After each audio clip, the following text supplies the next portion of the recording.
तो ये आपका आखिरी चैप्टर है प्रेशर। ठीक है, अब हम लोगों ने इसके पहले एक चैप्टर पढ़ा हुआ है फोर्स। फोर्स के साथ ही कई हद तक ये प्रेशर रिलेटेड है। ठीक है, तो प्रेशर क्या होता है? प्रेशर होता है कि आप कभी भी, जैसे कि ये फिंगर से मैंने यहाँ पे फोर्स दिया, ठीक है, ये फोर्स मैंने कहाँ पे दिया? इस वाले जगह पे। ये गोल, सपोज ये एक एरिया है, इस एरिया में मैं अपना फोर्स दूंगी। क्या दूंगी? फोर्स। तो ये फोर्स एक पर्टिकुलर एरिया में जब पड़ता है तब उसको हम लोग प्रेशर बोलते हैं। मान लो ये एक पॉइंट है, इस पॉइंट में मैं इस पेन से प्रेशर दूंगी।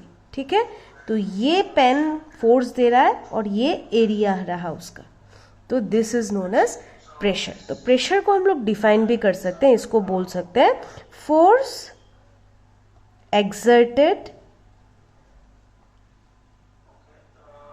on an object per unit area। तो मैंने इसको ये है इसका डेफिनेशन, और इसको सिंपल एक्सप्रेशन में अगर आप लाना चाहो तो कैसे लाओगे?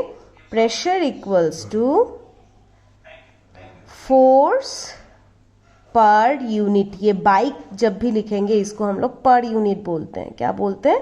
पर यूनिट एरिया। ठीक है, तो ये एक्सप्रेशन अगर याद रहता है ना, डेफिनेशन खुद ब खुद याद रहेगा। कैसे? Pressure is defined as what? Force. Force कहाँ पे? फोर्स किसी एक ऑब्जेक्ट में होगा। Force exerted on an object per unit area. ये बाई को हमेशा, अभी क्लास 8 से मिल गया, 9 में 10 में ये बाई को हम लोग पर यूनिट बोलेंगे। ठीक है, डेफिनेशन लिखते वक्त। क्लियर? तो ये रहा pressure. Pressure is force exerted per unit area. Clear? अब देखो ये रिलेशन, ये pressure P equals to F by A, हम लोग ऐसे लिख सकते हैं। अब प्रेशर के नीचे कुछ नहीं है तो 1, मतलब ये मैं न्यूमरेटर डिनोमिनेटर को डिफाइन करना चाहती हूँ। ये रहा न्यूमरेटर में, ये भी न्यूमरेटर में, ये रहा डिनोमिनेटर में, ये डिनोमिनेटर में। अब ये चीज़ अच्छे से सुनना, क्योंकि ये आप लोग को 9 में भी मिलेगा, 10 में भी मिलेगा। जब आपका कोई चीज़ इक्वल टू साइन के ऑपोजिट में न्यूमरेटर में होता है, तब इन दोनों को हम लोग फिजिक्स के लैंग्वेज में डायरेक्टली प्रोपोर्शनल बोलते हैं। क्या बोलते हैं? Directly proportional. ये डायरेक्टली प्रोपोर्शनल का मतलब क्या होता है कि जब प्रेशर बढ़ेगा फोर्स भी बढ़ेगा, या फिर फोर्स जब घटेगा प्रेशर भी कमेगा। ये दोनों एक ही जैसा होता है। प्रेशर बढ़ा फोर्स बढ़ा, फोर्स कमा प्रेशर कमा, फोर्स बढ़ा प्रेशर बढ़ा, मतलब ये दोनों एक जैसा होगा। पर जब न्यूमरेटर डिनोमिनेटर के केस में आता है, ये केस जैसे कि P और A, ये P न्यूमरेटर में है पर A डिनोमिनेटर में, तब हम लोग उसे इनवर्सली प्रोपोर्शनल बोलते हैं। इनवर्सली मतलब 1/। सिंबल ये डायरेक्टली प्रोपोर्शनल का ही रहेगा, पर यहाँ पे आके ये 1/A हो जाता है।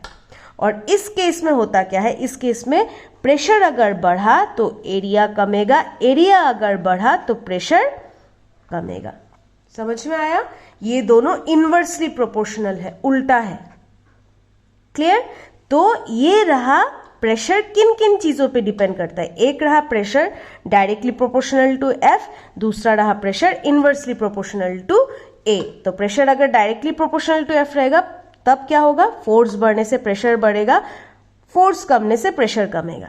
अगर मैं ऐसे करके पकड़ू, सिंपल एकदम धीरे से, तो प्रेशर भी कम लग रहा है। अगर मैं जोर से इसको प्रेस करूं, फोर्स ज्यादा देती हूं, तो प्रेशर भी ज्यादा हो रहा है। ठीक है, और एरिया के केस में हो गया क्या? प्रेशर तभी बढ़ेगा जब एरिया कमेगा, एरिया बढ़ने से प्रेशर कम जाएगा। ये कैसे होता है मैं बाद में बताती हूँ आप लोगों को। ठीक है, तो इस वजह से कहा जाता है larger the area of contact lesser will be the pressure, और smaller will be the effect of force. मतलब ये इनवर्सली प्रोपोर्शनल है। ठीक है, जैसे कि, अच्छा मैं 2 एग्जांपल अगले वीडियो में बताती हूँ।